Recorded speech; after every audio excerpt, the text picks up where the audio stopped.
Hello बच्चों। अ, आपका स्वागत है आपके प्यारे प्यारे अच्छे चैनल पे, जहाँ प्यारे प्यारे लोग रहते हैं और हम लोग अच्छे से कंटिन्यू पेपर करते चले जाते। बच्चे, कल हमने एक सेट लगाया था, ठीक है, इंग्लिश का। आज ये दूसरा सेट होगा, आपका दूसरा मॉडल पेपर होगा इंग्लिश का। जैसे कि आपके बोर्ड में, अच्छा, आपको भी पता है कि मॉडल पेपर जो होते हैं इसकी बड़ी वैल्यू होती है। सबसे ज्यादा कठिन कार्य है, देखिए, सबसे सरल काम क्या होता है बच्चे? सरल काम होता है पढ़ना, रीडिंग। सबसे सरल काम होता है। नई नई चीजें पढ़ते चले जाओ, पढ़ते चले जाओ, जो सर जी पढ़ा रहे हैं बस लगातार पढ़ते जाओ। उससे कठिन काम होता है रिवीजन करने का बच्चे।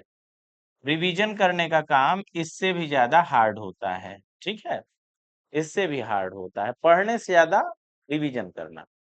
और रिवीजन से भी ज्यादा हार्ड होता है बेटा प्रैक्टिस करना या मॉडल सेट वगैरह लगाना, ठीक है। आप प्रैक्टिस करिए या मॉडल सेट लगाइए, ये इससे भी ज्यादा हार्ड होता है प्रीवियस ईयर पेपर्स का, ठीक है। तो सबसे हार्ड यही होता है। और जो आपको दूसरों से अलग बनाता है, जो आपको ज्यादा मार्क्स दिलाएगा एग्जाम में, ज्यादा बेहतर की स्थिति में पहुंचाएगा, वो यही वाला होता है बेटा, ठीक है। प्रैक्टिस एंड मॉडल्स आप जितना ज्यादा इस करेंगे, उतना ही जो है, जो बच्चा केवल रीड करेगा, ठीक है, वो बहुत ज्यादा मार्क्स नहीं इकट्ठा कर पाएगा। जो रीड के साथ रिवीजन करेगा, इससे बेहतर मार्क लाएगा, ठीक है, पेपर में। और जो इस इन दोनों के साथ में ये भी करेगा, वो एकदम सुपर स्थिति में रहेगा कि उससे ऊपर कोई नहीं रहेगा, ठीक है। तो आप समझ लीजिए कि आपको करना क्या है, ठीक है, किस हिसाब से आपको पढ़ना है। ये एकदम फैक्चुअल, एकदम कॉमन, एकदम समझ लो कि ये बिल्कुल सभी को पता है कि जो पढ़ने के साथ रिवीजन करेगा और प्रैक्टिस करेगा उसका नंबर बहुत ज्यादा आता है। आप ऐसे बच्चों को देख चुके होंगे। चलिए आगे चलते हैं। आप देखते होंगे अपने आसपास में कुछ बच्चों को ऐसे करते हुए। तो अब हम लोग स्टार्ट करते हैं, ठीक है, मॉडल सेट अपना इंग्लिश का। चलिए देखिएगा, सबसे पहले क्या आता है अपने पेपर में, जो कि एक पैसेज होगा, रीडिंग का सेक्शन स्टार्ट होता है। रीडिंग के सेक्शन में एक पैसेज होगा, उसको पढ़ना होता है और उसके अकॉर्डिंग उसको हमको आंसर करना होता है पढ़ के चीजों को।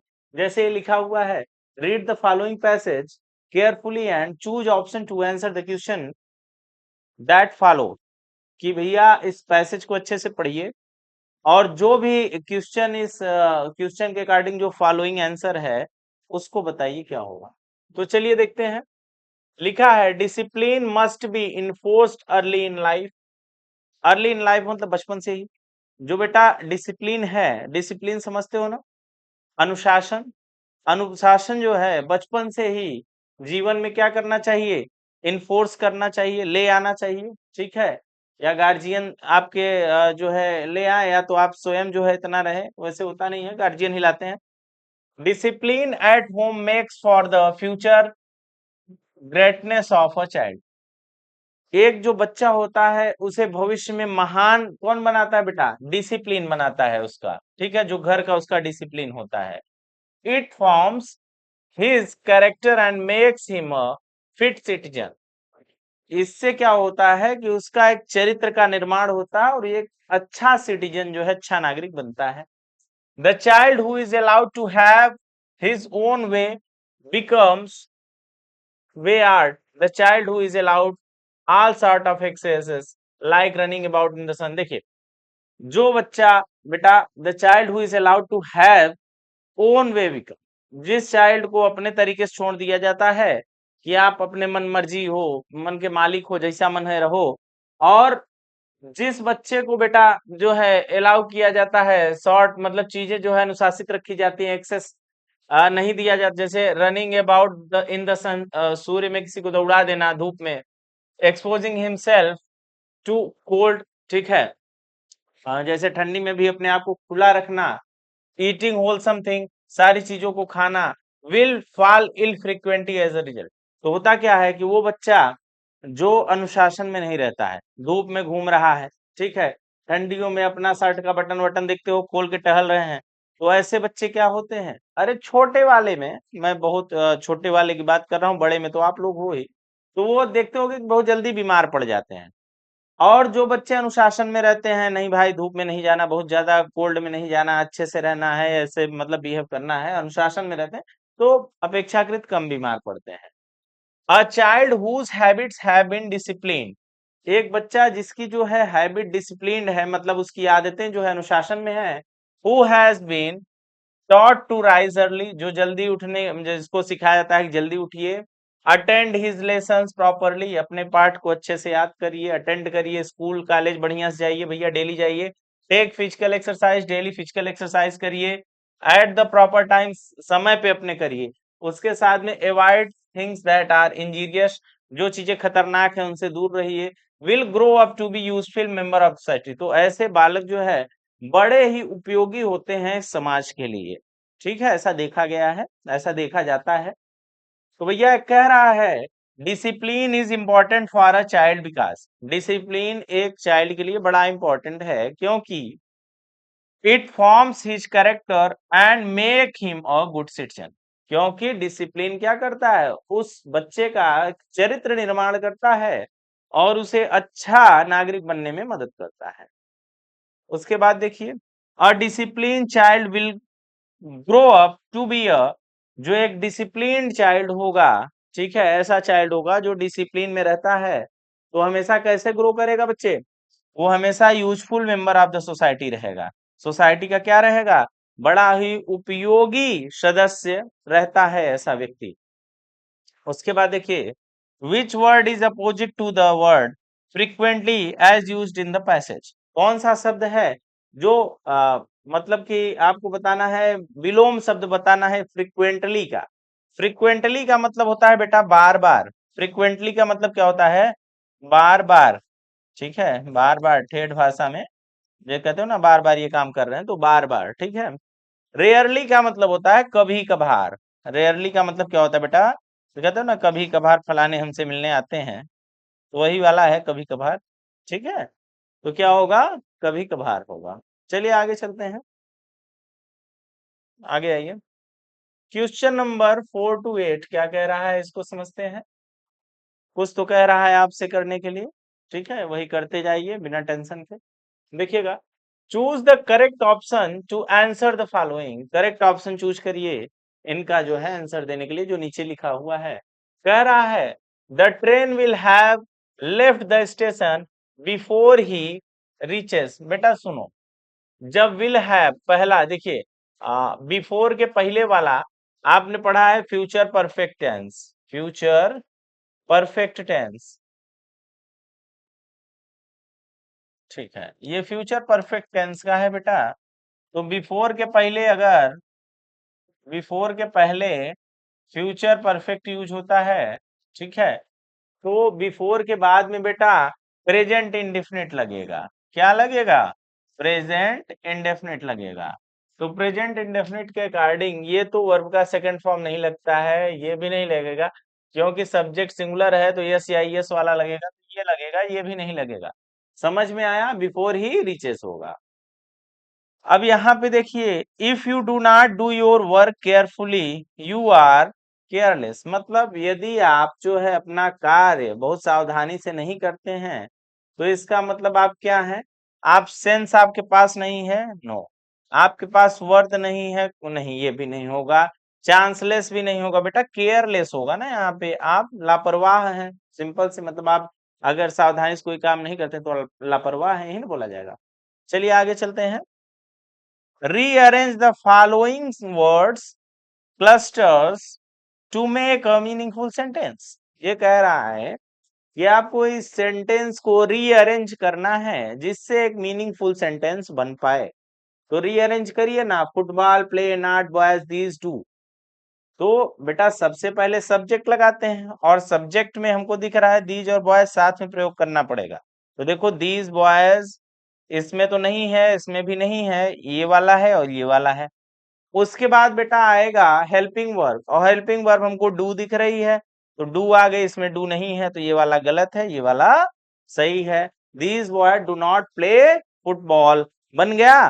तो ऐसे ही करके आपको भी बनाना है, सब्जेक्ट वर्ब ऑब्जेक्ट कल के पेपर में बताए थे, तो अगर जो बच्चा कल वाला देखा है तो थोड़ा उसको आज बनाने में जल्दी उस बन गया होगा उसका, ठीक है। चलिए आगे चलते हैं। Which of the following words is misspelled? तो कह रहा भैया कौन सा फॉलोइंग वर्ड है इसमें चार शब्दों में जो मिस स्पेल्ड है, अर्थात जिसकी स्पेलिंग गलत है।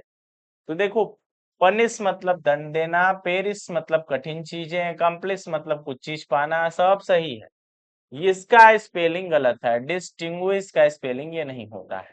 ठीक है, यही स्पेलिंग गलत है, डिस्टिंग्विश गलत है बेटा। ठीक है, DIS होगा, आई से खेल कर दिया है इसने।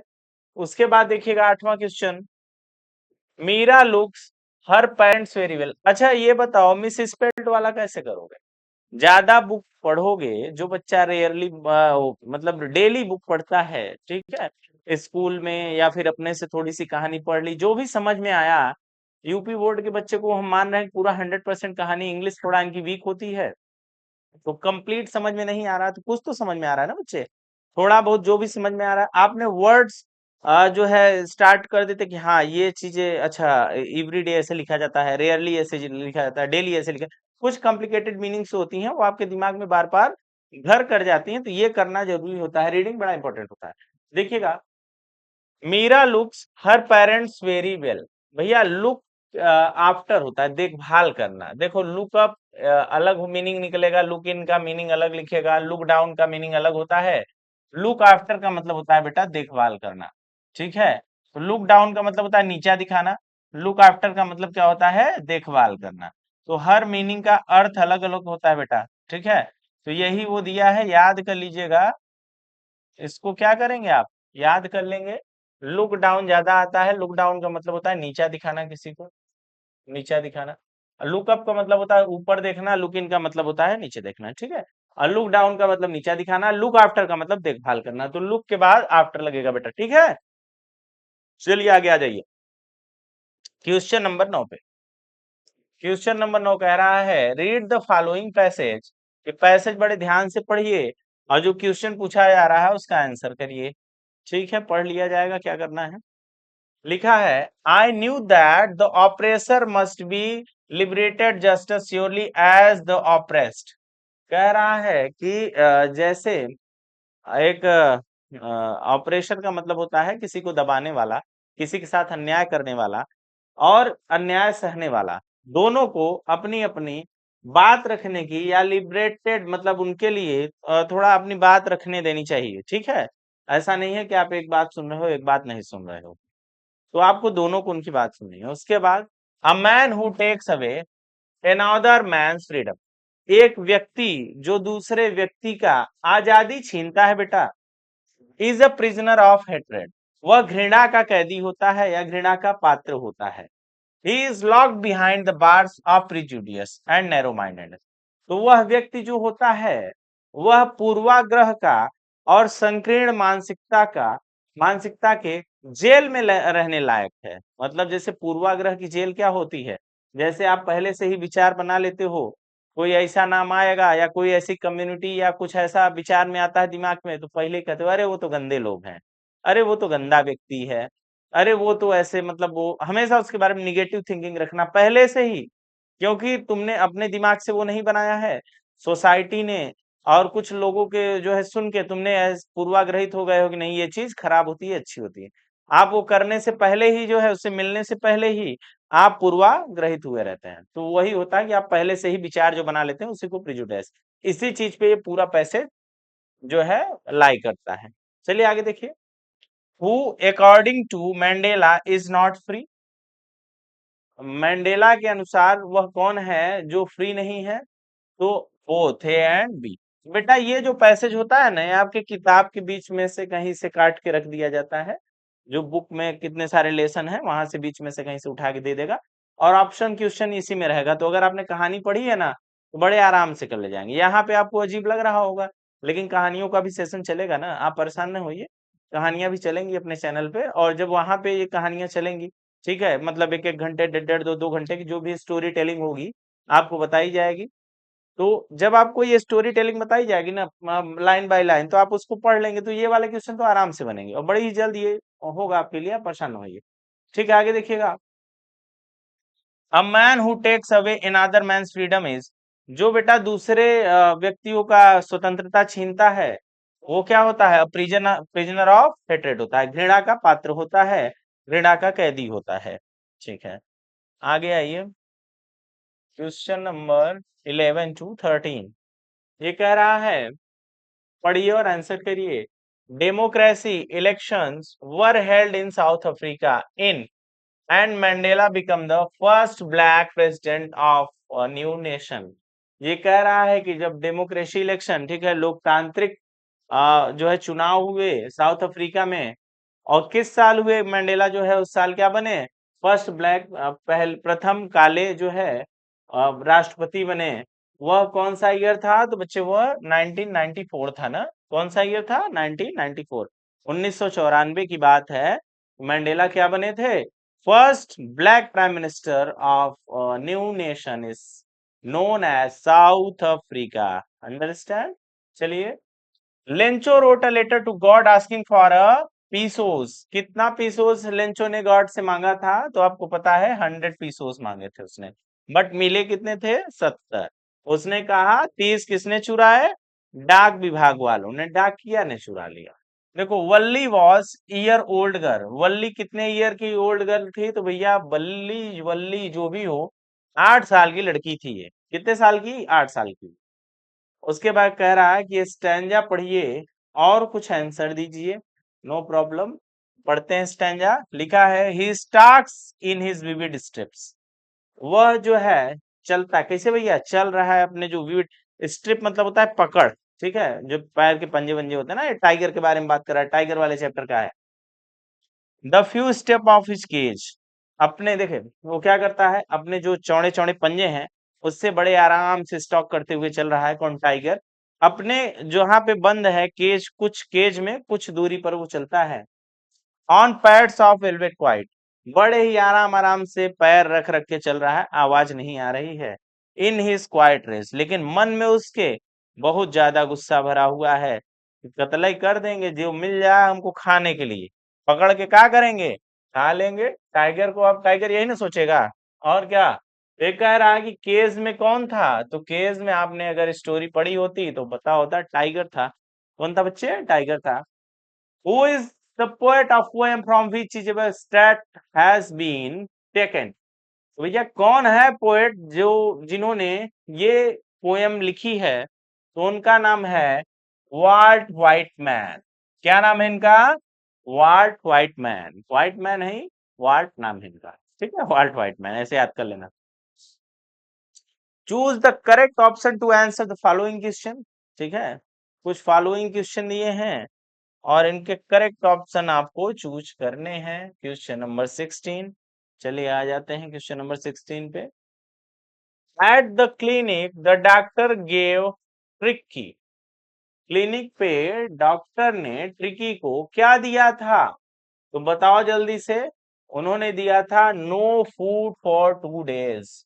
ट्रिकी को, ट्रिकी नाम की जो डॉग थी उसको शायद डॉक्टर ने 2 दिन के लिए फूड ऑफर नहीं किया था, प्लेंटी ऑफ वाटर पिलाया था, थोड़ा सा पानी पिलाया था। ठीक है, आगे आ जाइए। Who is the narrator of the story the thieves story? The thieves story के लेखक कौन है भैया? ये हैं हरी सिंह। कौन है? हरी सिंह जी हैं। चलिए, where did Griffin stay at Iping? Iping में ग्रिफिन कहाँ रुका? In an inn. ठीक है, एक जगह थी, ठीक है, होटल इन या कुछ रहा होगा, वहां पे वो जो है रुका था। ठीक है, एक इन में झोपड़े वगैरह टाइप की चीज होती है, तो समझ लो ऐसे। What did a bright start collecting to childhood? जो ए ब्राइट था, ए ब्राइट ने क्या इकट्ठा करना शुरू कर दिया था अपने बचपन से? तो भैया बटरफ्लाईज। क्या इकट्ठा किया? बटरफ्लाईज इकट्ठा किया। देख रहे हो? हम्म, क्या इकट्ठा किया? A bright butterfly. नाम ही इतना तगड़ा है तो इकट्ठा क्या करेगा? ब्राइट ब्राइट चीजें इकट्ठा कर लिया। देखो, Mrs Loisel went to Mme Forestier to borrow. तो भैया मिसेल लॉजेल जो थी वो कहाँ गई? MME फॉरेस्टियर गई क्या लेने के लिए? तो अ नेकलेस एक हार लेने के लिए गई थी, उधार लेने के लिए, ठीक है। क्या बारो करने गई थी? एक हार उधार लेने गई थी। देख रहे हो क्या बात है। चलिए पार्ट बी में आ जाते हैं, जो कि आल्सो राइटिंग सेक्शन है। आप में रीडिंग सेक्शन बहुत आता है, ठीक है। 12th में थोड़ा राइटिंग सेक्शन ज्यादा रहता है, लेकिन आप लोगों में रीडिंग सेक्शन बहुत भर भर के आता है। मतलब बोर्ड चाहता है कि आप में इंग्लिश को पढ़ने की, समझने की थोड़ा काबिलियत आ जाए। इंटर वालों से चाहता है कि पढ़े समझे, साथ में लिखने की भी हुनर हो। तो ये को डिमांड है बोर्ड की। चलिए आइए रीडिंग सेक्शन देखिए। Long long ago there was a king in Greece. बहुत समय पहले की बात है, ग्रीस में एक राजा रहता था। He had 3 lovely daughters. उसके पास 3 प्यारी प्यारी बच्चियां थी। The first daughter was very beautiful. जो पहली डॉटर थी वो बड़ी ही सुंदर थी। The second daughter was more beautiful than the first. जो दूसरी वाली थी वो पहली वाली से भी सुंदर थी। But the third was fairest of all. लेकिन जो तीसरी थी वो सबसे ज्यादा सुंदर थी। She was the most beautiful girl in the world. वह पूरे विश्व की सबसे सुंदर लड़की थी। Her name was Psyche. Her name was Psyche. Venus the great goddess of the Greeks was angry with her. Venus मतलब एक गॉडेस है कि गॉड है? गॉडेस है। हाँ, वेनस जो कि वीनस या वेनस जो कि ग्रीस की या ग्रीक की किसके एक महान जो है देवी थी, मतलब भगवान थी, ठीक है। वो किससे नाराज हो गई थी? साइकी से। सी was jealous of her beauty. वो उसके सुंदरता से जलती थी। She called psyche to her palace and ask her. उस साइकी को अपने पैलेस में बुलाई और उससे पूछी, हाउ ओल्ड आर यू? तुम कितने साल की हो? Psyche answered. साइकी ने आंसर किया, ग्रेट गॉडेस आई एम 19। कि हे देवी मैया, मैं कितने साल की हूँ? 19, 19 साल की हूँ। Venus laughed and said. Venus हंसी और कही, you are young but not beautiful. तुम जवान हो लेकिन बहुत सुंदर नहीं हो। You are ugly. तुम बदसूरत हो। No buddy will marry you. कोई भी तुमसे शादी नहीं करेगा। Psyche wept and prayed. Psyche जो है रोने लगी और प्रार्थना करने लगी। Keep me as your servant. मुझे अपना सर्वेंट रख लीजिए कृपया करके। I will serve you well. मैं आपकी अच्छे से सेवा करूंगी। I will do everything for you. मैं आपके लिए हर चीज करूंगी जो आप कहेंगी, ठीक है। भगवान भी डराते हैं क्या जी? हाँ, बच्चों को ऐसा होता है क्या? हाँ, ये कहानी है, ठीक है, बहुत सीरियस ना ले लेना। अरे भगवान जी नहीं डराते हैं, वही तो बनाते हैं आपको, तो क्यों डराएंगे आपको? चलिए देखिए, गलत काम करोगे तभी आ, भगवान याद करते हैं आपको जल्दी से। देखिएगा, how many daughters did the king of Greece have. जो ग्रीस के राजा थे उनके पास कितनी डॉटर्स थी? तो आपको पता है 3 डॉटर्स थी। Who was the fairest of all? उनमें से सबसे सुंदर कौन थी? तो Psyche prayed to the god, ये था। The third daughter Psyche was the fairest. तीसरी डॉटर जो थी साइकी, वो सबसे ज्यादा सुंदर थी। What did Psyche pray to the goddess of Greece? Psyche ने गॉडेस ऑफ ग्रीस से क्या प्रे किया, क्या प्रार्थना की? तो Psyche prayed to the goddess of Greece to keep her as her servant. उन्होंने कहा कि आप मुझे अपने नौकर जो है बना लीजिए, मैं आपकी सेवा करूंगी। Which word in the passage means unattractive? Unattractive का मतलब होता है जो आकर्षक ना हो, सुंदर ना दिखे। तो अगली क्या होगा इसका? अगली होगा सिनोनिम्स। चलिए आगे आ जाइए राइटिंग सेक्शन में चलते हैं। लगातार आपके सेक्शन बदल रहे हैं, ठीक है। और नेक्स्ट ईयर आपका सेक्शन और बदल जाएगा। आप 10th से 12 में पहुंच जाएंगे, 11th में। चलिए देखिएगा, write a letter to your friend asking him to spend his summer vacation with you. क्या बात है। अपने दोस्त को एक पत्र लिखो और कहो कि मेरे प्रिय मित्र चले आओ और हम दोनों साथ में वैकेशन का एंजॉय करेंगे, ठीक है।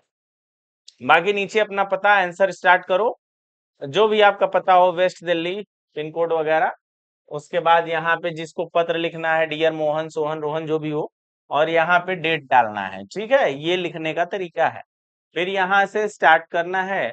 I am very glad to know that, मैं बहुत प्रसन्न हूँ ये जानकर, your school has been closed for the summer vacation, की तुम्हारा स्कूल जो है समर वैकेशन के लिए बंद हो गया है।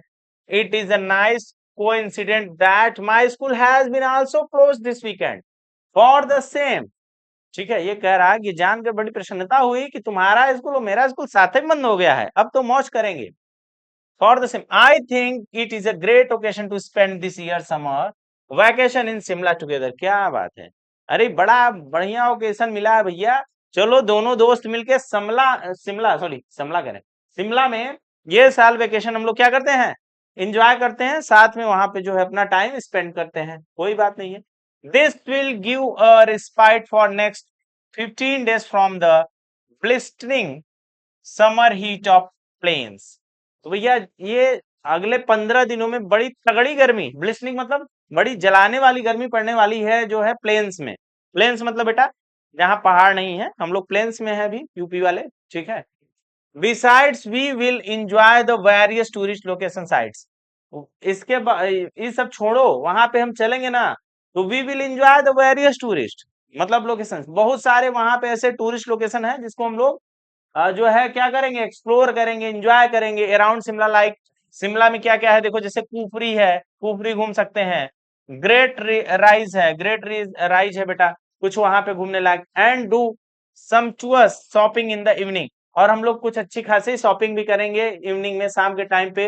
The bustling Mall Road of Shimla, जो माल रोड है शिमला की, वहां पे जो है शॉपिंग के लिए बड़ा प्रसिद्ध है, वहां पे शॉपिंग किया जाएगा। You can also release the Joy of sketching, तुम आल्सो वहां पे स्केटिंग का मजा ले सकते हो, द स्केटिंग रिंग का मजा ले सकते हो। I sincerely hope that you will confirm to my wishes, मैं मतलब सिंसियरली आशा करता हूं कि तुम जो है मेरी विशेष को, मेरी इच्छाओं को जो है कंफर्म करोगे। ठीक है, उनके साथ में जाओगे, मेरे साथ में चलोगे, join me for a memorable trip to Shimla, मेरे साथ ही एक यादगार शिमला की ट्रिप पे चलोगे। द क्वीन ऑफ हिल्स, जिसको हम लोग पहाड़ों की रानी के नाम से जानते हैं शिमला को। Looking forward to your reply, आपके रिप्लाई के लिए प्रतीक्षा। Your loving friend Mohan. ठीक है, चलिए आगे चलते हैं। ऐसे ही आपको लेटर लिखना है, लेटर राइटिंग थोड़ा सा बना के चलिएगा। दूसरा है बेटा, write an application to the principal of your school to arrange a cricket match between 9th and 10th class teams.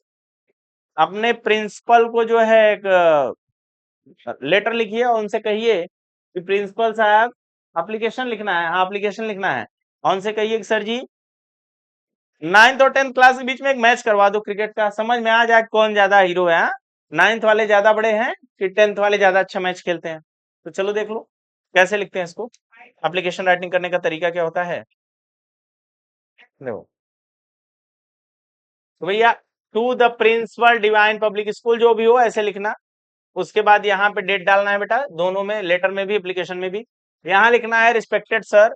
फिर उसके बाद I as the captain of our prestigious school cricket team, जो भी स्कूल का cricket team है, ठीक है, मैं इसका कैप्टन हूँ। I wish to confirm you that kindly arrange a limited overs cricket match between class 10th and 9th cricket team. तो मैं आपसे ये जो है आग्रह करता हूँ कि आप जो है जो लिमिटेड ओवर का, कुछ फिक्स ओवर जैसे 10-20 ओवर का, लिमिटेड ओवर्स का क्रिकेट मैच जो है करा दीजिए कक्षा 9 और 10 के बीच में। This weekend at the adjoining air force playground, तो इस सप्ताह में जो एडजॉइनिंग एयरफोर्स प्लेग्राउंड है ना, वहीं पे करा दीजिए। This will give the two teams confidence to build on their strength and identify and remove their weakness. तो यह दोनों टीम्स को मदद करेगा कि उनकी कमजोरी क्या है, उनकी ताकत क्या है, कौन सी उनकी ज्यादा कमजोरी, उसको हटाने में। ठीक है, मान लो कहाँ पे वो वीक खेल रहे हैं तो उसको अच्छा करने में। This inter-school mutual match will give exposure to young and talented players to showcase their talent in the type of cricket format. तो कह रहा है भैया कि ये जो इंटर कॉलेज का आपस में मैच होगा ना, मतलब ये कॉलेज का जो आपस में स्कूल का मैच होगा 9th और 10th के बीच, वो जो छोटे और टैलेंटेड लोग हैं, जो नए नए और टैलेंटेड लोग हैं, अच्छे प्लेयर्स हैं, उनको क्या अपना टैलेंट दिखाने का मौका मिलेगा इस टाइप के क्रिकेट फॉर्मेट में। and help us to build a strong cricket team which will participate in this year inter school cricket tournament slated to be form। ठीक है भैया कह रहा है कि यह जो है ये बड़ा ही अच्छी टीम बनाने में हम लोग को हेल्प भी करेगा, जो कि इस साल इंटर स्कूल क्रिकेट टीम है, एक स्कूल से दूसरे स्कूल का जो क्रिकेट टीम क्रिकेट होता है, मैच होता है, तो उसको कह रहा है कि वो टूर्नामेंट है और वहां पे हमको टीम चयन करने में बड़ा हेल्प मिलेगा। थैंकिंग यू और with best regard X Y Z ऐसे लिखते हैं, ठीक है बेटा। इस तरफ थैंक यू, उस तरफ जिस तरफ डेट डालते हैं उसी तरफ बेस्ट रिगार्ड वगैरह, ठीक है, नाम वगैरह। चलिए आगे चलते हैं। Write an article a visit to a zoo in 80 to 100 words. ठीक है बेटा, देखो दो ठो है, एक लिखना होता है, दोनों नहीं लिखना होता है आपको। आपको एक आर्टिकल लिखना होगा, लेकिन जो कि 80 से 100 शब्दों का होना चाहिए। लेकिन अब यहाँ पेपर हमने उठाया तो हमने दोनों आर्टिकल लिख दिए हैं आपके लिए। आप इसको जो है ऐसे ही आपको एप्लीकेशन और लेटर राइटिंग में भी एक ही लिखने के लिए आएगा। एक आपको एप्लीकेशन ए मतलब कि आर्टिकल टाइप का, ऐसे टाइप का लिखने के लिए आएगा 100 शब्दों का, तो आप उसको करिएगा, देखिएगा, आंसर करिए। अच्छा हिंट्स आपको पेपर में ही देगा, इंट्रोडक्शन दे दीजिए, visit to the zoo, seen at the zoo, overall experience कैसा रहा आपका, तो देखिएगा। A visit to zoo is always very interesting and exciting for everyone. भैया चिड़ियाघर को देखना सब बड़ा इंटरेस्टिंग होता है और बड़ा एक्साइटिंग होता है सबके लिए। लास्ट संडे, पिछले संडे को, आई वेंट टू दिल्ली जू विद माय फ्रेंड्स, मैं दिल्ली में चिड़ियाघर देखने गया अपने दोस्तों के साथ। First of all we saw apes and monkey of different races. पहले तो हमने एप्स, एप्स समझते हो, गोरिल्ला वगैरह टाइप के जो जीव होते हैं, एप्स, और बंदरों को देखा, ठीक है। और बहुत अलग अलग रेसेस के, मतलब अलग अलग कैटेगरी, रेस मतलब होता है अलग प्रजातियों के, ठीक है, एक प्रकार से इस प्रजाति मतलब अलग अलग जो रेस होती है, रेस समझते हो, रेस का मतलब होता है कि जैसे बंदरों में भी होते हैं ना, कुछ लंगूर होते हैं, कुछ बंदर होते हैं, कुछ जो है जैसे गोरिल्ला वगैरह हो गए, तो कई टाइप के होते हैं। And class kept in different cages, जो कि डिफरेंट केजेस में थे, उसमें थे जो केज होता है उनका बना रहता है। They were climbing up and down their cage, वो अपने केज में ऊपर नीचे क्लाइंबिंग अप डाउन कर रहे थे, मजा ले रहे थे, जैसे आपको पता है बंदर करते हैं। In other cages there were tigers, दूसरे केज में क्या थे, टाइगर थे, लायन थे, बियर थे, भालू थे, फॉक्स थे, लोमड़ी थी, वॉल्व्स वगैरह और जेब्रा वगैरह थे, ठीक है। वी आल्सो सा डियर्स, हमने डियर्स भी देखे, कंगारूज भी देखे। Next we saw many different varieties of birds like cranes, हमने बहुत सारी अलग अलग टाइप की जो है वर्ड्स बर्ड्स देखी, जैसे क्रेन वगैरह हो गई, डक्स हो गए, बतख हो गए, पीजन, मोर, आपको पैरट होता पता ही है, किंगफिशर बर्ड जो होती है, पिकॉक जो होता है, ये सब हमने देखा। पिकॉक मतलब मोर, peacock as we know is our national bird, peacock हमको पता है कि हमारा क्या है, राष्ट्रीय पक्षी है। At last we went to see different type of snake, लास्ट में हमने डिफरेंट टाइप के स्नेक देखे, केप्ट इन ग्लास हाउसेस, जो कि ग्लास हाउसेस में थे, ठीक है, क्योंकि उनको तो बार्स में रख नहीं सकते ना, निकल आएगा, ठीक है। एंड क्रोकोडाइल्स, ठीक है, क्रोकोडाइल देखे हम लोग ने, वॉल्व्स देखे, टर्टॉइस देखे, ठीक है, ओटर्स देखे, सील्स देखे, हिप्पोपोटामस देखा हमने, rhinoceros kept in a large natural habitat, जो राइनोसोरस था उसका जो हमने देखा कि उनका बड़ा नेचुरल हैबिटेट बड़ा बड़ा था, ठीक है। लुक्ड वेरी फेरेसियस, जो कि बड़ा ही सुंदर और आकर्षक लग रहा था। Overall our visit to the zoo was very exhilarating and overwhelming, जो पूरा मिला के कहा जाए ना, तो जो हमारा जू देखने का जो है मजा था, बड़ा ही एक्सलरेटिंग था, मतलब बहुत ही आनंददायक था, ठीक है, उसमें बहुत हमको मजा आया।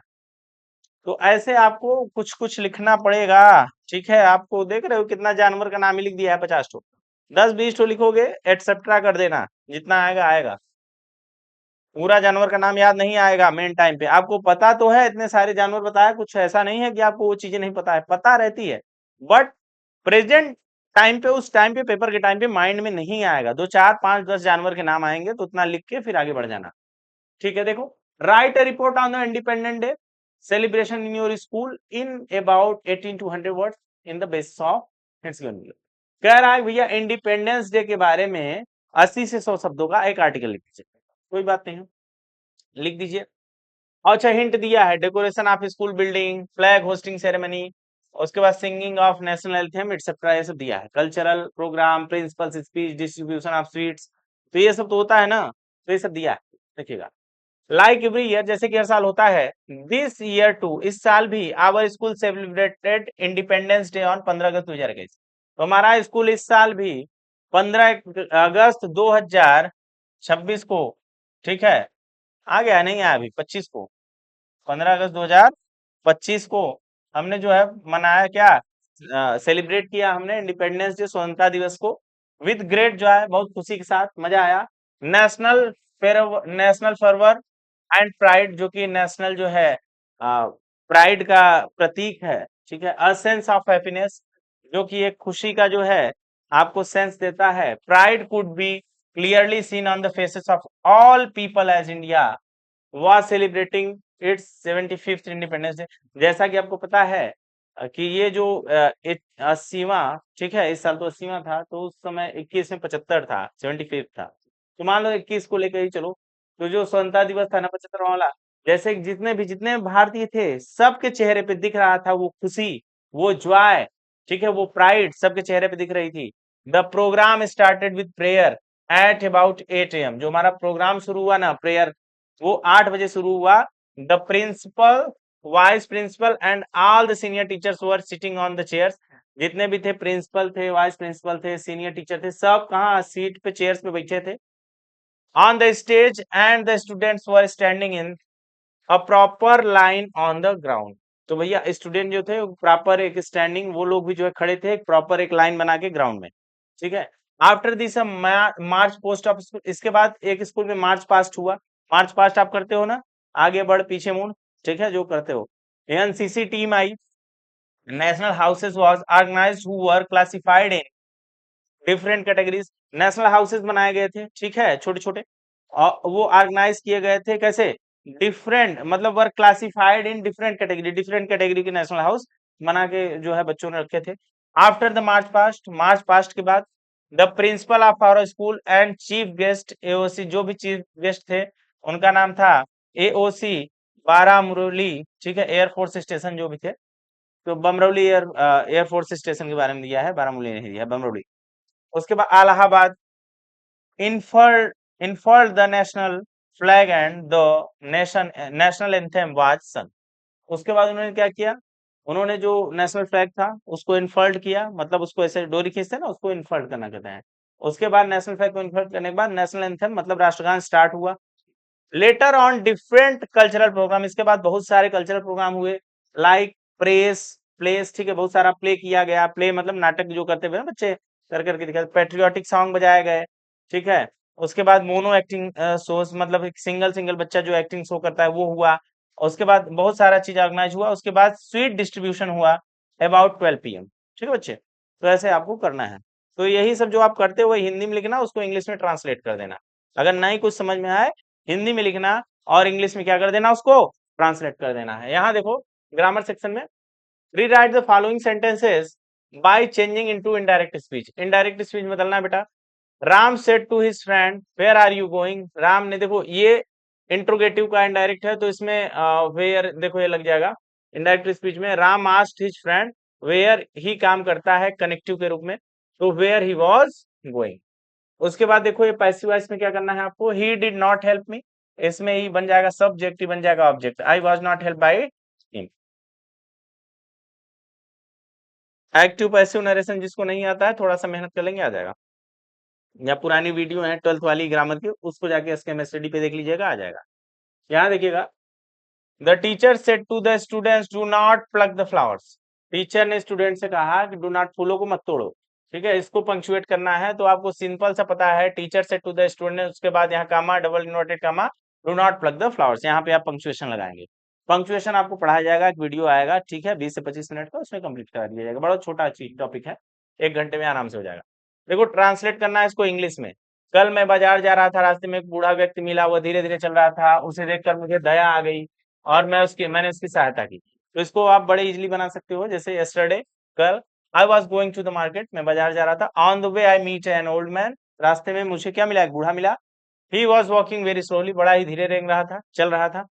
आई felt pity seeing him and I help him, मुझे दया आ गई और मैंने उसकी क्या की, मदद कर दी, ठीक है। लिटरेचर सेक्शन बेटा, लिटरेचर सेक्शन से क्वेश्चन आएगा, जो आपकी बुक होती है वहां से क्वेश्चन आंसर पूछा जाएगा आपसे कि इसमें बुक में आपके क्या क्या है। जैसे देखिएगा ये क्वेश्चन आप में आया है, कि what was the single hope for the family of Lencho, जो लेंचो का परिवार था उनके लिए एकमात्र आशा की किरण क्या थी? तो देखिएगा, Lencho's only hope was get rain as a fulfil his needs. Lencho चाहता था कि एक बारिश हो जाए, उसका परिवार चाहता था, और जो भी उनकी जरूरतें हैं वो पूरी हो सके। But in order to get rain he get a hail storm which destroy his crops of rice corn. वगैरह जैसे ही रेन आई, उसने अपने साथ में जो है एक हॉल, बड़ा ही तगड़ा जो है स्टॉर्म ले आई। स्टॉर्म समझते हो, बिजली बिजली कड़कती है, बारिश होती है, ठीक है। उसके बाद विच डिस्ट्रॉय, जिसका उस जिसने क्या किया, उसके जो राइप कॉर्न थे, जो नए नए जो है कॉर्न, मतलब मकई की खेती थी, उसको पूरा क्या कर दिया, बर्बाद कर दिया। Now his last hope was to get help from the god to give him 100 pieces. अब वो उसकी लास्ट उम्मीद ये थी कि भगवान से 100 पीसेस मांग लिए जाए, and living his family himself until a new crops to be cultivated. और उसके परिवार की तब तक जरूरतें पूरी होती रहे जब तक कि नई फसल ना वो उगा ले, ठीक है। Why was Mrs Keesing a teacher annoyed with the author। जो मिसेस कीसिंग है, मिस्टर कीसिंग है, अ टीचर है, वो कैसे जो है, किस एनॉयड क्यों थे, मतलब नाराज क्यों थे आथर से, तो ये आपको बताना है। तो देखिएगा, एनॉयड थे क्योंकि बिकॉज जो अन्य फ्रैंक थे, ये आथर हैं, उनसे नाराज थे। देखिएगा, सी वाज वेरी टॉकेटिव, क्योंकि वो बड़ी बातूनी थी। He punished her by giving, she was, हाँ, he punished her by giving her extra homework. और उन्होंने क्या किया, जो लेखिका थी उनको ज्यादा होमवर्क दे दिए। आस्किंग हर टू राइट ऐसे, उन्होंने ऐसे लिखने के लिए दे दिया। Topic was strictly related to her talkative nature, और टॉपिक जो था वो किस पर था, उनके टाकेटिव नेचर पे था, कि टाकेटिव नेचर के बारे में आप लिख के आइएगा। तो देख रहे हो ना क्या पनिशमेंट मिली है। उसके बाद दूसरा क्वेश्चन देखो, how long was Mandela not troubled by the law of man और गॉड। तो कितने मतलब समय तक, how long was Mandela not troubled, कितने समय के बाद मंडेला जो है परेशान नहीं हुए, कि जो लॉ ऑफ मैन था, जो ईश्वर के द्वारा बनाया गया या फिर इंसान के द्वारा बनाया गया कानून था, उससे कितनी समय बाद मंडेला को राहत मिली, कुल मिला के ये समझो। देखो, as long as I obeyed my father and abided by the customs of my tribe.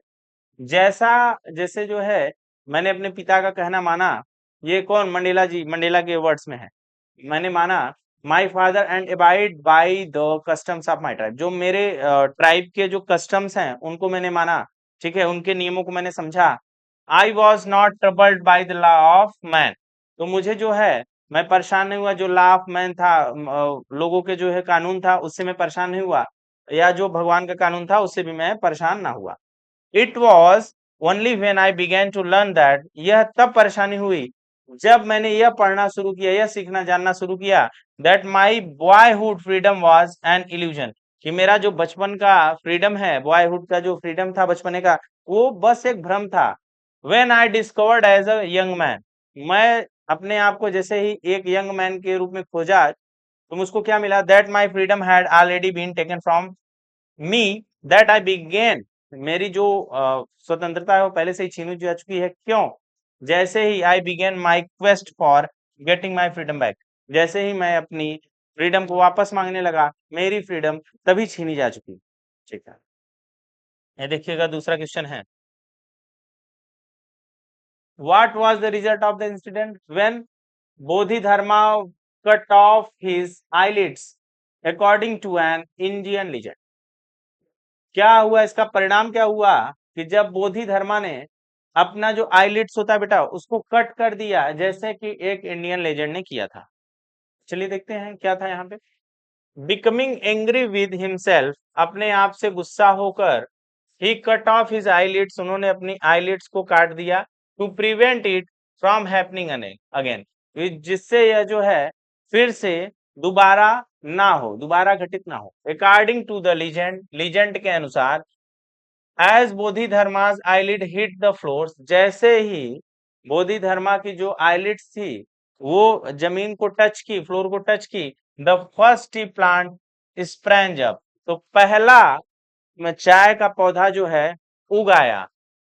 And thereafter tea would provide a stimulant to help keep student of chan awake during जाचन। तो इस प्रकार जो है, जो चाय थी वो provide की गई, स्टिमुलेंट टू हेल्प, जिससे स्टिमुलेट हो सके, मदद हो सके स्टूडेंट ऑफ चान की, जो चांद में रहने वाले, चांद एक जगह है वहां पे रहने वाले स्टूडेंट की जो कि अवेक हो जाए, ठीक है, जागने वागने के लिए भैया ड्यूरिंग जाजन, जाजन कोई प्रोग्राम था या कुछ था, उस टाइम पे वो जाजन या पढ़ाई का तरीका था, उस टाइम पे वो क्या हो जाए, जाग जाए, ठीक है। देखिएगा, do you think Valli enjoyed her first bus ride? Give example for the from the lesson of support you और आंसर। भैया कह रहा है कि 60 वर्ड में आंसर दीजिए कि क्या वल्ली ने एंजॉय किया था बस राइड को, ठीक है, तो आप बताइए कि वल्ली ने एंजॉय किया था। तो देखिएगा, वल्ली थ्रोली एंजॉयड हर बस राइड, वल्ली ने पहले तो बस राइड एंजॉय किया टाउन का, एंड लाफ्ड एंड क्लैप्ड, और खुशी हंसी, ठीक है, तालियां बजाई। The young cow galloped in the middle of the road, जैसे ही एक यंग काउ, गाय का छोटा सा बच्चा जो है रोड के बीच में आया, in front of the bus, bus के सामने। Second second is some other instances which support that Valli inspired her bus riding. तो बल्ली, ये सारी चीजें जो इंसिडेंट हुए थे, इससे ये पता चलता है कि बल्ली ने बस राइड एंजॉय किया था। Valli devoured everything with her eyes, Valli ने सब कुछ अपनी आंखों से देखा भैया। On the one side there was the canal and beyond its palm trees, एक साइड तो कैनल था, नहर थी, और दूसरे साइड में क्या था, पाम ट्रीज थे ढेर सारे। ग्रास लैंड देखी, ढेर सारे मतलब घास से भरी हुई जमीन। डिस्टेंट माउंटेन्स देखे, दूर दूर उसने जो है माउंटेन्स वगैरह, पहाड़ियां वगैरह दिखी। And the blue blue sky, और नीला नीला आकाश भी देखा। तो उसने क्या किया, एंजॉय किया चीजों को। चलिए आगे चलते हैं, ठीक है, आगे चलते हैं, देखिएगा। Why was Kisa Gautami in so much grief? What did she learn in the end? किसा गौतमी ने दुख जो है, इतना ज्यादा दुखी क्यों थी, और उन्होंने कैसे जो है लास्ट में क्या सीखा, इन सब के अंत में उन्होंने क्या सीखा। तो कीसा गौतमी जो थी ना, लास्ट हर ओनली सन, उन्होंने अपने एकमात्र पुत्र को खो दिया, ठीक है, वो मृत्यु को प्राप्त हो गया था। इन अ ग्रीफ सी कैरीड हर डेड चाइल्ड एवरीवेयर, और उन्होंने अपने मरे हुए पुत्र को जो है हर जगह लेके टहल रही थी। Asked people to cure him, और जो है लोगों से कह रहे थे कि इसका इलाज करो। And instructed by Lord Buddha, जैसा कि भगवान बुद्धा ने उनसे कहा किसी वेंट डोर टू डोर, वो डोर टू डोर जाएं, लोगों के घर घर जाएं, और एक handful of mustard seeds with a condition that there should be any loss of child, कि मतलब आप एक मुट्ठी जो है सरसों का बीज लाइए, और ऐसे घर से लाइए जहां पे अभी तक कोई मृत्यु या डेथ ना हुई हो, किसी की डेथ ना हुई, जिसने किसी भी बच्चे को खोया ना हो। व्हाई डज द पोएट, ठीक है, क्वेश्चन नेक्स्ट आ जाइए। लिखा है, why does the poet hold with these who favour fire. तो भैया जो पोएट था वो किस प्रकार से चीजों को जो है, जो फेवर फायर थे, ठीक है, जो आग के पक्ष में थे, जो आग के पक्ष में थे, उनको किस प्रकार से ये जो लेखक थे आपके पोएट थे, उन्होंने किस प्रकार से पकड़ रखा था। तो देखिएगा, the poet stands with those, poet जो है उन लोगों के साथ खड़े थे, हु फेवर, जो फेवर में थे फायर, आग के, because he does not want hatred, hatred towards, क्योंकि वो अपने जो है किसी से जो है घृणा नहीं करते थे, अदर ह्यूमन बीइंग से, जो भी दूसरे ह्यूमन प्राणी है। Desire is much better than hatred, जो है इच्छा जो होती है वह बेटर होती है, वो ज्यादा अच्छी मानी जाती है घृणा से। That is the reason why poet favours fire rather than ice. तो इसलिए जो है पोएट जो थे उन्होंने किसका जो है हेल्प लिया, किसके ऊपर ज्यादा जो है, उन्होंने आइस की बजाय फायर का फेवर लिया, ठीक है। जो भी हो, आप थोड़ा सा एक बार इस चीजों को पढ़ लिया, कहानी जो है पढ़ लीजिए, तो आपको क्लियरिटी ज्यादा मिल जाएगी लिटरेचर वाले सेक्शन में।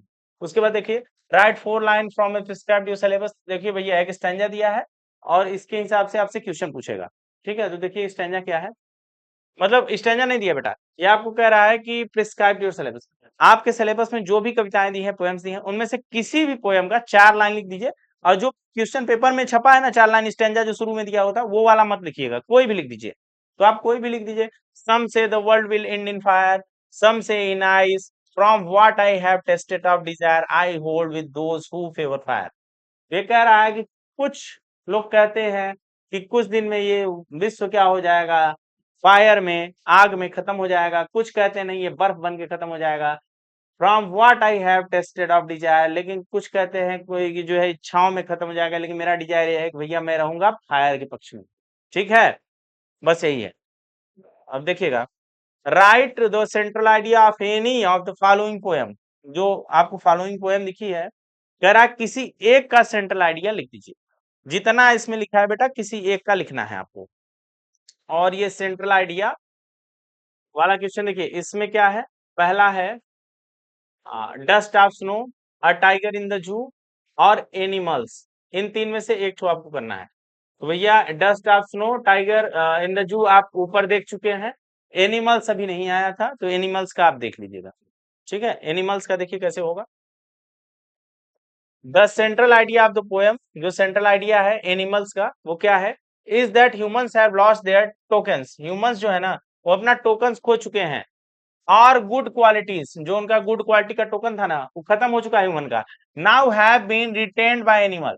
अब जो है ना, वो एनिमल से क्या कर रहे हैं, रिटेन हो गए। मतलब भैया नाउ हैव बीन, अब की दशा ये है कि उनका जो इंसान है ना, उनका जो गुड क्वालिटी है वो खत्म हो चुका है।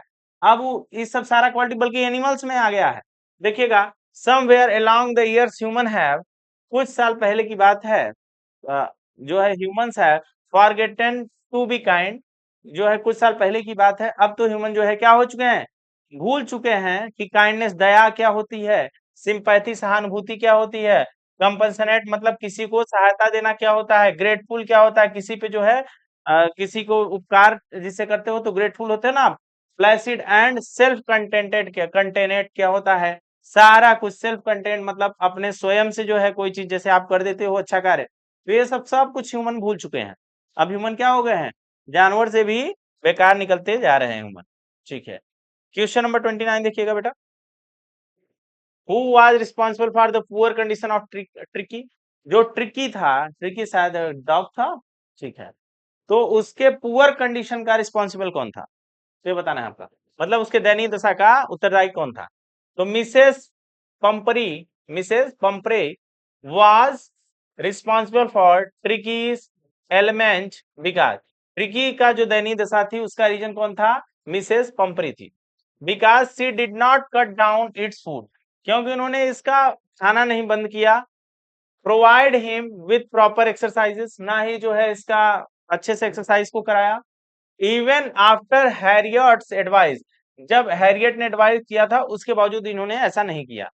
She told him that the dog seems to have no energy, उन जो है उनको बताया गया, वो बोली कि डॉग हैज, कि जो ये कुत्ता है इसके पास एनर्जी नहीं दिख रही है। सो सी फेड इट मोर फूड, तो उन्होंने क्या शुरू कर दिया, उसको ज्यादा जो है खाना देना शुरू कर दिया।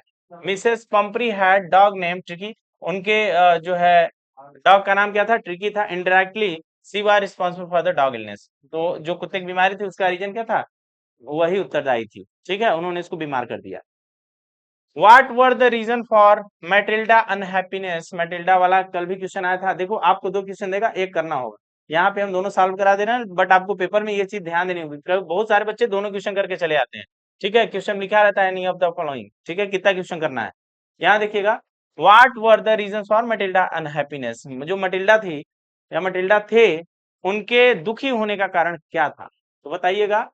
क्योंकि सी हैड नो डाउरी, क्योंकि उनके पास कोई दहेज नहीं था। नो होप, कोई आशा नहीं था। No means of becoming known, कोई भी जो है जानने का वो भी नहीं था कि भैया कोई भी साधन नहीं था। ठीक है, जहां से कुछ मीन्स जनरेट हो सके, मतलब कुछ पैसे वैसे आ सके। सी वॉज प्रेटी वुमन, वह एक सुंदर औरत थी। And she wish to marry a rich person, और वह एक उम्मीद करती थी कि एक जो है रिच पर्सन से उसकी शादी होगी। बट सी वॉज अनलकी, लेकिन वो बहुत ही अनलकी थी, क्योंकि she was born in a poor family, क्योंकि वो कैसी फैमिली में पैदा हुई थी, गरीब परिवार में पैदा हुई थी। So she was married of a clerk, तो उसकी शादी किससे हुई, एक क्लर्क से हुई। She dream of fancy parties, वो फैंसी पार्टीज के सपने देखा करती थी। रिच ड्रेसेस के सपने देखा करती थी, अच्छे अच्छे गहने पहनने के सपने देखा करती थी। His ambition nature pushed her into trouble, जो उसके पति का एम्बिशन का नेचर था, उसने क्या किया, उसको ट्रबल, हिज नहीं बेटा हर होना चाहिए, उसके जो ऐसे एम्बिशंस थे उसके कारण जो है वो मुसीबत में क्या हो गई, फंस गई। ठीक है, ट्रबल में फंस गई, परेशानी में फंस गई। ठीक है, हिज की जगह हर होगा, बना लीजिएगा। चलिए देखिए आगे आइए। Answer any of the following in 60 word, 60 word में आपको इन दो में से एक का आंसर देना है। तो देखिए, how was Bholi taken to school for her primary education, Bholi को जो है प्राइमरी एजुकेशन के लिए जो है क्या किया गया, टेकन टू स्कूल, हाँ उसको जो है प्राइमरी एजुकेशन के लिए भोली को कैसे स्कूल लाया गया, ये जो है आपको बताना है कि जो भोली जी थी उनको स्कूल कैसे लाया गया, उनके प्राइमरी मतलब जो प्राथमिक शिक्षा होती है ना बेटा, जैसे शुरू शुरू में आप बच्चे स्कूल वगैरह जाते हैं, तो वही चीज क्यों पूछ रहा है। भोली वॉज सेंट टू स्कूल, भोली जो है स्कूल भेजी गई, विकास क्योंकि the tehsildar compelled Ramlal to send one of his daughter to school so that it may prove a role model for other girl, क्योंकि जो तहसीलदार थे उन्होंने कंपेल किया था रामलाल को, मतलब उनसे एक प्रकार से उनको कहा या उनको आग्रह किया कि भैया आप एक जो है लड़की को जो है अपने स्कूल भेजिए, जिससे कि वो और लड़कियों के लिए रोल मॉडल बन सके, सभी लड़कियां स्कूल जा सके। सी मतलब भोली वॉज अ स्लो लर्नर, वो बहुत ही धीरे सीखने वाली थी चीजों को। सी stammered while speaking and the children in the school made fun offer, वो अटक अटक के बोला करती थी स्कूल में, ठीक है, जिससे चिल्ड्रन क्या करते थे स्कूल के उसका मजाक उड़ाने लगे। बट हर टीचर इनकरेज हर, लेकिन उसके टीचर ने उसके क्या किया, इनकरेज किया उसको, जो है इनकरेज किया कि नहीं बच्चा आप कर सकते हो। Made all efforts to make her the most learn person in her village, ये सारे एफर्ट ने उसको क्या किया, गांव का सबसे शिक्षित जो है लड़की बना दी। She was impressed by her soft and smoothing voice, जो उसकी जो है सरल और सुरीली आवाज थी, उससे जो है सभी लोग क्या हो गए, इम्प्रेस हो गए। भैया what would have happened if Matilda had not lost the diamond necklace in the ministers बाल, कह रहा है कि क्या हुआ होता कि अब क्या होता जब हैपेंड ऑफ मलिक, जो मटिल्डा थी वो जो है जो डायमंड नेकलेस था, अगर वो मिनिस्टर के बाल में न खोया होता, ठीक है, तो व्हाट वुड हैड हैपेंड, क्या होगा, तो देखिएगा, if Matilda had not truthful, had been truthful, यदि मटिल्डा जो है ट्रूथफुल होती and confess to her friends, और अपने दोस्तों से सही सही बातें बोलती, that she had lost her necklace, कि मैंने अपना नेकलेस खो दिया है, it would have prevented them from taking the huge loan, taking the huge, तो यह उसको बचा लेता ज्यादा कर्ज लेने से, टू रिप्लेस द नेकलेस, जिसे नेकलेस को जो है रिप्लेस करने से, that ruined their 10 years of life, जो उसके 10 सालों का जो जीवन था बर्बाद हो गया, इससे वह बच जाती। तो भैया झूठ बोलना गलत बात है, ठीक है, नदी किनारे सांप है, चलिए आगे चलते हैं। तो यहाँ पे हमने क्या किया है बेटे, आपका जो भी ये सेकंड मॉडल पेपर था या थर्ड मॉडल पेपर है, इसको हमने एंड कर दिया है। अब हम अगले पेपर को कल पढ़ेंगे। आप डेली डेली प्रैक्टिस करते रहिए, ठीक है, क्योंकि आपको पता है practice makes the man perfect, practice makes the man perfect, ठीक है, अच्छे से पढ़िए, स्वस्थ रहिए, मस्त रहिए, खूब मजे से पढ़ते रहते रहा करिए, ठीक है, टाइम बिल्कुल वेस्ट नहीं करेंगे। Good luck, good bye.